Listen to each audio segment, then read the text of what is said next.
Okay. Okay. 1, 2, 3, 4, 5. ബാക്കിലേക്ക് അങ്ങനെ. അങ്ങനെ തന്നെ. 1, 2, 3, 4, 5. ഇനി ആന എണീക്കട്ടെ. 1, 2, 3, 4, 5. ബാക്കി. 1, 2, 3, 4, 5. 1, 2, 3, 4, 5. ബാക്കി. 1, 2, 3, 4, 5. അങ്ങനെ.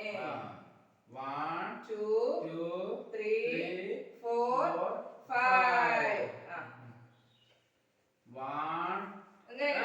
ബാക്കിൽ. 1, 2, 3, 4, 5. ഓക്കെ. ഇനി അടുത്ത എക്സസൈസ്. വലത് കൈ വയ്ക്കറുപോത് വലത് കൈയെ പാക്കണം, ഇടത് കാല ഫ്രണ്ടിൽ വെക്കണം. അപ്പൊ ക്രോളിംഗ്. വലത് കൈ വെക്കരുത്, എന്നിട്ട് വലത് കൈ പാക്ക ചൊല്ലരുത്, ഇടത് കാല് മൂവ് ആക്കരുത്. അപ്പടി അത് കഴിഞ്ഞ് ഇടത് കൈ വെക്കരുത്, ഇടത് കൈയെ പാക്കരുത്, വലത് കാല് മൂവ് പണ്ണത്. ഓക്കെ. വാ.